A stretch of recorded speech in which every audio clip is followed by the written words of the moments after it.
Suicidal tendency among children. குழந்தைங்க மத்தியில் தற்கொலை எண்ணங்கள் எந்த அளவுக்கு இருக்குது அப்படின்றது தான் இந்த டாப்பிக்கில் பார்க்க போகிறோம். இந்தியாவை பொறுத்த வரைக்கும் சூசைட்ன்றது ரொம்ப காமனான ஒரு இஷ்யூ. இதில் மெயினாக பார்த்திங்கன்னா ஏஜ் குரூப் 15 to 29 இயர்ஸ் இதில் தான் அதிக அளவில் தற்கொலைகள் நடைபெறுது. அதில் மெஜாரிட்டி பார்த்தோம்னா சில்ட்ரன் பிலோ 18. இது ஏன் நடக்குது அப்படின்னு பார்த்தா அதுக்கு நிறைய ஃபேக்டர்ஸ் இருக்குது. அதில் ஒரு 8 ஃபேக்டர்ஸ், முக்கியமான ஃபேக்டர்ஸ் கொடுத்துருக்காங்க. அது ஃபஸ்ட் என்னென்னு பார்த்தா மென்டல் ஹெல்த் இஷ்யூஸ். அது ரெண்டாக பிரிக்கிறாங்க, அன்டயக்னைஸ்ட் ஆர் அன்ட்ரீட்டட். அவங்களுக்கு மென்டல் ஹெல்த் இஷ்யூ இருக்குன்றதே நமக்கு தெரியாது, அல்லது இருக்குன்னு தெரியும் பட் அதை ட்ரீட் பண்ணுறதுக்கு தேவையான விஷயங்களை பண்ண முடியாமல் இருக்கிற சூழ்நிலை. என்ன மாதிரியான மென்டல் ஹெல்த் இஷ்யூனா டிப்ரெஷனாக இருக்கலாம், இல்லை ஆங்ஸைட்டி டிஸார்டர்ஸ், இல்லை பைப்போலார் டிஸார்டர்னால் அவங்களே 2 கேரக்டராக இருப்பாங்க. ஸோ என்ன பண்ணுறாங்கிறது அவங்களுக்கே தெரியாது ஆக்சுவலாக. R substance abuse disorders. Substance abuse already நம்ம பார்த்துருக்கோம். அதே மாதிரி லிமிட்டட் அவேர்னஸ். ஸோ இந்த சூசைட் பற்றின ஒரு தெளிவான அவேர்னஸ் இல்லாமல் இருக்கிறது, ஸ்டிக்மா, டக்குன்னு ஒரு முடிவெடுத்து பண்ணுறது, lack of access to mental health services, இதுவும் நம்ம ஆல்ரெடி பார்த்தோம். Second academic pressure. ஸோ ஸ்கூலில் இல்லை காலேஜில் படிப்புனால ஏற்படுற ப்ரெஷர். ஏன்னா நம்மளுடைய எஜுகேஷன் சிஸ்டம் ஹைலி காம்படிட்டிவ். மார்க்ஸ்ன்றது ரொம்ப ரொம்ப முக்கியமானதாக ஆகிடுச்சு. சொசைட்டியும் அதை எதிர்பார்க்குது, பேரண்ட்ஸும் அதை எதிர்பார்க்குறாங்க. அதனால் இது எல்லாமே சேர்ந்து ஒரு stress, anxiety and feelings of inadequacy. அப்படின்னா எவ்வளோ படித்தாலும் பத்தலை அப்படின்ற மாதிரியான ஒரு ஃபீலிங். ஏன்னா நிறைய பேர் 90 மார்க் வாங்கினா கூட ஏன் மார்க் கம்மியாகிடுச்சுன்னு திட்டுற பேரண்ட்ஸும் இருக்காங்க. ஸோ என்ன தான் பண்ணினாலும் அது பத்தலை அப்படின்ற அந்த ஃபீலிங்கும் அவங்களுக்கு அந்த ப்ரெஷரை கொடுக்கும். அதே மாதிரி ஃபியர் ஆஃப் ஃபெயிலியர்னால் எக்ஸாமில் ஃபெயில் ஆயிடுவோமோ, இல்லை நம்ம ஏதாவது பண்ணணும்னா அது ஃபெயில் ஆகிடுச்சுன்னா அதனால் சொசைட்டி நம்மளை எப்படி பார்க்கும், அப்பா அம்மா நம்மளை எப்படி பார்ப்பாங்க அப்படின்ற அந்த ஒரு ஃபியர் எப்போவுமே இருக்கிறதும் நல்லது கிடையாது. எக்ஸசிவ் பேரண்டல் எக்ஸ்பெக்டேஷன்ஸ், அதிகளவு எதிர்பார்ப்பு மக்கள்கிட்ட. இது எல்லாமே குழந்தைங்களுக்கு பெரிய ப்ரெஷராக இருக்கும். அடுத்தது bullying and peer pressure. Bullying நம்ம ஆல்ரெடி பார்த்துருக்கோம். ஆன்லைன்லேயும் பண்ணலாம், ஆஃப்லைன்னா நேரில் பண்ணுறது. ஸோ இதனால் வர ஹராஸ்மெண்ட், ஹியூமிலியேஷன், இது எல்லாமே சேர்ந்தும் அந்த மென்டல் ஹெல்த்தை அஃபெக்ட் பண்ணும். அடுத்து ரிலேஷன்ஷிப் இஷ்யூ.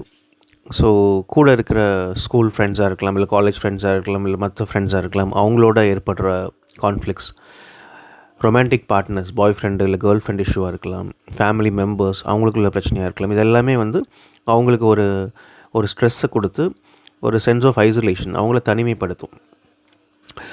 ஸோ இதுவும் இந்த தற்கொலையை நோக்கி அவங்கள தள்ளுறதுக்கான ஒரு முக்கியமான ரீசன்.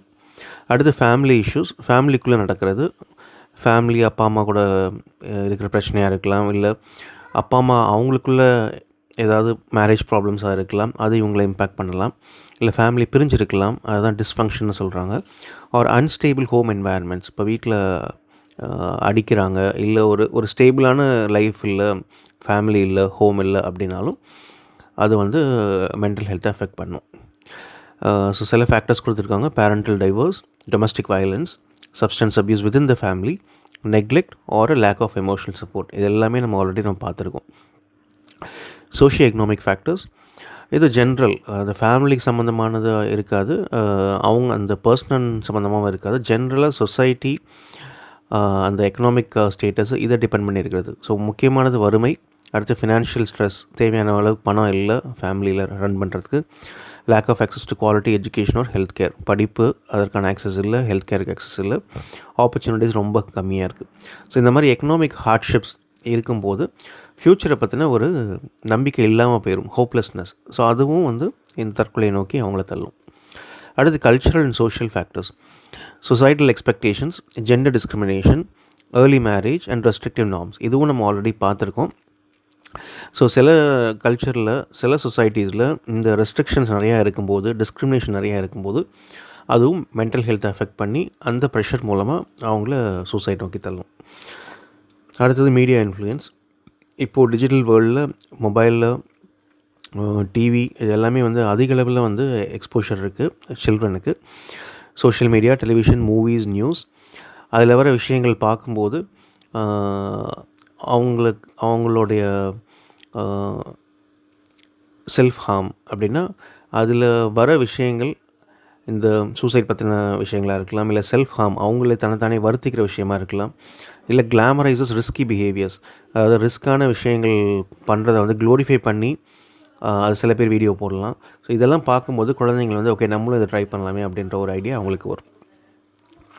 ஸோ இதை எப்படி அவாய்ட் பண்ணுறது அப்படின்னா, again it needs a comprehensive approach. எல்லாமே கலந்து தான் நம்ம பண்ண முடியும். ஃபஸ்ட்டு மென்டல் ஹெல்த் அவேர்னஸ், அவங்களுக்கு ஒரு விழிப்புணர்வு ஏற்படுத்தணும். அடுத்தது ஆக்சசிபிள் மென்டல் ஹெல்த் சர்வீசஸ். ஒருத்தருக்கு மென்டல் ஹெல்த் இஷ்யூ இருந்ததுன்னா அது விரைவாக சரி பண்ணுறதுக்கு தேவையான வசதிகள் இருக்கணும். எஜுகேஷன், ப்ராப்பர் எஜுகேஷன் வேணும். ஏர்லி இன்டர்வென்ஷன், சீக்கிரமே கண்டுபிடிச்சி அதை சரி பண்ணணும். ஆன்டி புல்லிங் மெஷர்ஸ், ஸ்கூல்லேயும் காலேஜ்லேயும் இந்த புல்லிங் இல்லாமல் இருக்கிறதுக்கு கவர்மெண்ட்டும் அந்த இன்ஸ்டியூட்டும் அந்த மெஷர் எடுக்கணும். ஸ்ட்ரென்தனிங் சப்போர்ட் சிஸ்டம்ஸ், சுற்றி இருக்கிற சப்போர்ட் சிஸ்டம்ஸ், ஃபேமிலியாக இருக்கலாம், ஃப்ரெண்ட்ஸாக இருக்கலாம், அதை ஸ்ட்ரென்தன் பண்ணணும். And promoting a positive and inclusive environment for children. குழந்தைங்களுக்கு ஒரு பாசிட்டிவான என்வாயர்மெண்ட்டை க்ரியேட் பண்ணி கொடுக்கணும். இன்க்ளூசிவான என்வாயர்மெண்ட், அடல்ட்ஸ் மட்டுமே இருக்கிற அந்த உலகத்தில் வந்து குழந்தைகளும் பங்கேற்கிறதுக்கு தேவையான விஷயங்களை நம்ம பண்ணி கொடுக்கணும். அதே மாதிரி இதை யார் பண்ணணும் அப்படின்னா எல்லாருமே சேர்ந்து தான் பண்ணணும். Families, schools, communities and mental health professionals, இவங்க எல்லாருமே சேர்ந்து தான் இந்த ப்ராப்ளத்துக்கான ஒரு தீர்வை கொண்டு வர முடியும்.